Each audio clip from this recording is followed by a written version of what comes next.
Okay, so I had gotten this package today. I already shot this video once, but some problems came up with the audio, so I'm gonna have to do it again. Already opened it, the contents are removed. It'll make it a bit easier, I suppose, you know, just not having to grab everything out of the bag one by one. All right, let's get started. So first, I will grab this one. So here we have Armaldo, and this is a real nice looking plush right here. I got the North, and I decided why not get Armaldo too, because a North and Armaldo are some of my favorite fossil Pokemon. So why not get them? Here's a look at the back, and the material they use for this part right here, I don't really know what you'd call this, but it's a thick material. Yeah, it's thick, feels like it's got a little bit of weight to it. I don't want to bend it too much though, because it's got the yellow kind of print around the sides of it, and I don't want to bend it up and make it look bad or anything. And then you have this part of his shell up here. That feels nicely packed with cotton. Yeah, very, very thick. Okay, he's in a nice little sitting stance.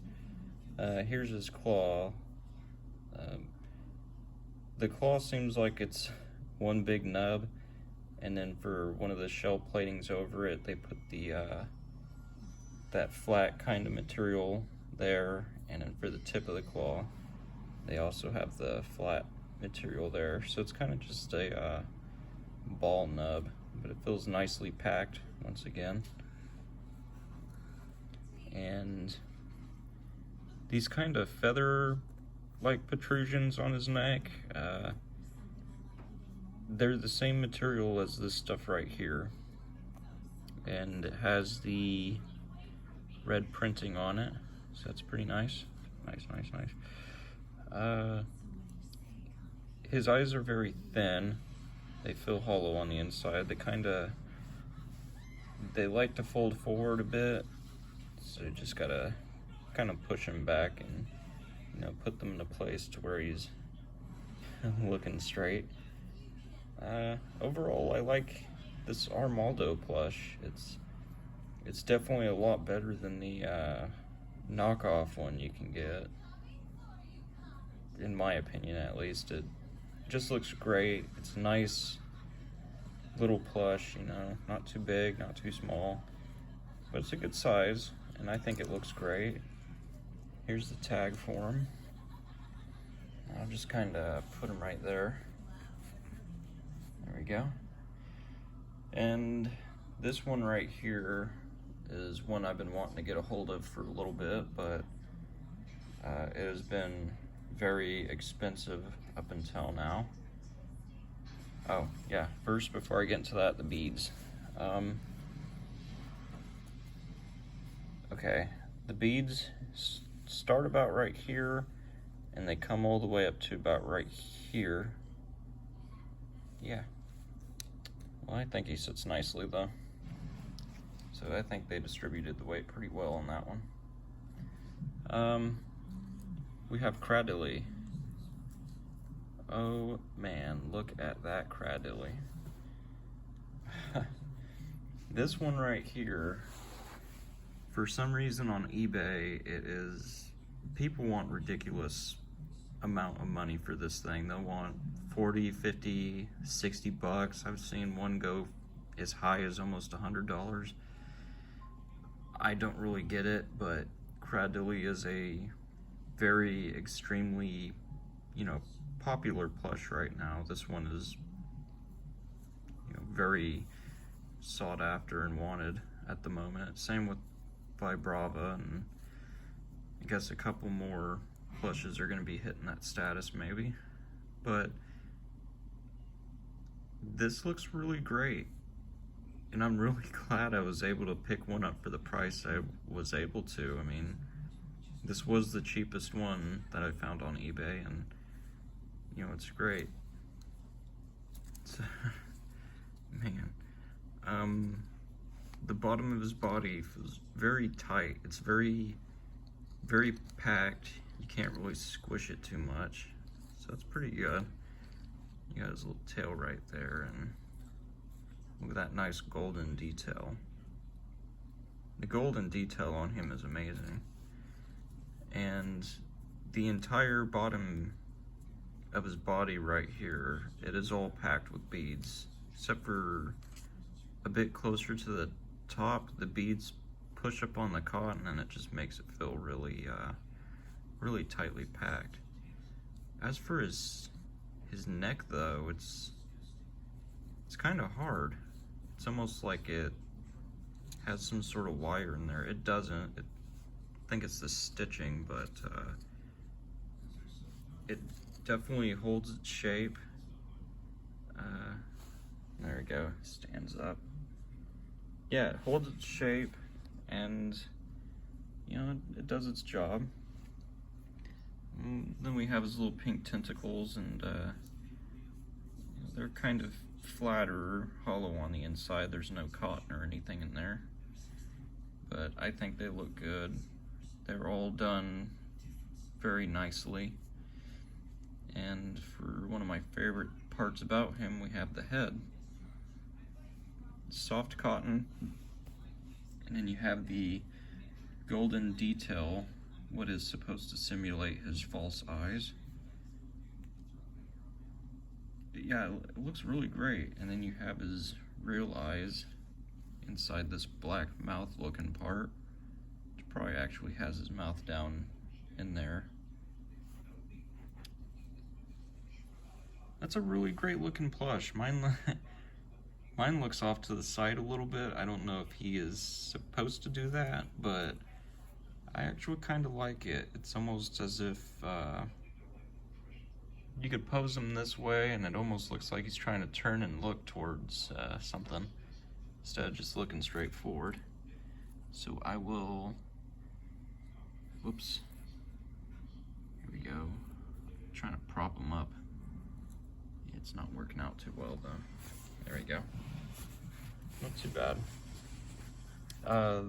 That Cradily plush is very amazing. It's probably my favorite one out of the lot, and if you can find one for cheap enough, I definitely highly recommend getting it. Next we have Registeel, and I'm a very big fan of the Reggies. I like all three of the old Reggies, Steel, Rock, Ice. They're really great. This one is very top heavy. There's a whole bunch of cotton in here that just, you try to sit him down and he falls over. He's definitely gonna have to be propped up.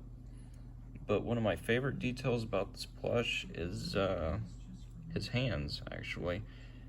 Each finger moves individually for both hands, and I think that's something that they didn't have to do this. You know, they could have easily gotten away with having the fingers together and being sewn together to where they couldn't move individually, but they decided to make them move individually, and I'm glad about that. That is a really cool detail that I just think they didn't really have to do, but they did it anyway. The beads are in the bottom down here, but with this plush it really doesn't help. I don't think there's enough beads to support the weight, but this one's a really good looking plush. There's the back. Oh, and they also put his little footprint pattern on the bottom of his feet. One thing I did notice, and I don't know I've never seen this before, is on this plush, he has this kind of black printing right here. So I don't know if whenever he has his leg far enough forward, you can see this little black area in between his leg or what, but I thought that was a bit interesting. There's his tag. And for the last plush, we have Regice. This is a really nice plush. I like this one. All fingers are spread apart pretty nicely. This is probably one of the lightest sitting cutie plushes I've felt so far, and it just feels so light and like it's not fully stuffed with cotton. I don't know, it feels unreal. It feels almost like you're touching a cloud or something. And there's the back.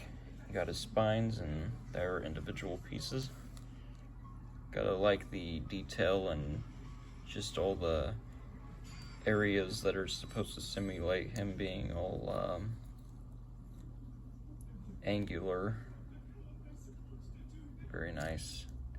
And he does sit a bit better than Registeel. Kind of has those spines on the back to prop him up. He falls over a little bit, but he'll be propped up against something anyways. Yeah, that's pretty good. The beads sit on the bottom of his body, closer back here. I think if they sat up maybe a little bit more closer towards the front, he'd have maybe a little bit of an easier time sitting forward, but I don't know. Maybe they're in the back for a reason. Maybe it wouldn't work out the way that I think it would. And there's his tag right there.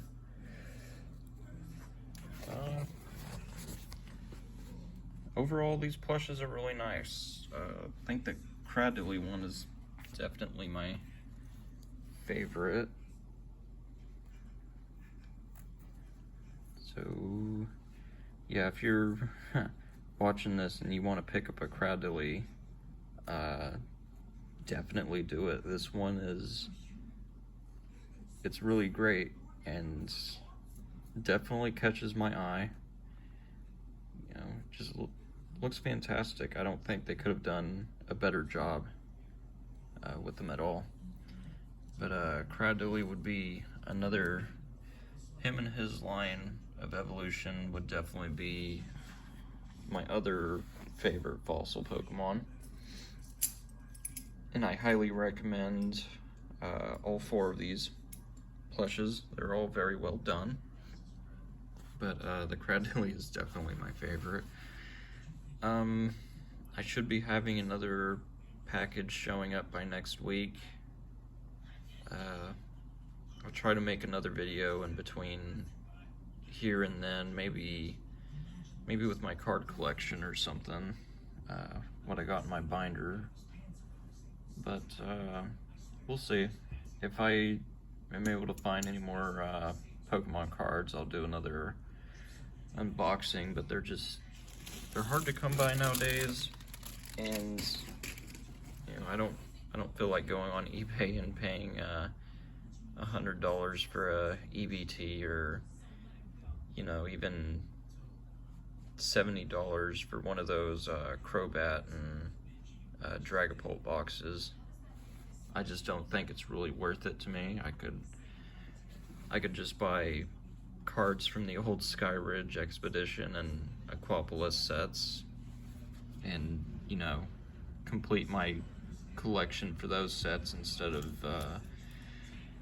collecting new cards that may not even hold their prices in the future, because from what I heard, Nintendo is saying they're going to end up reprinting all the sets that are hard to find. I can't confirm or deny that because I've only heard it, but we'll see what happens. Until next time, though.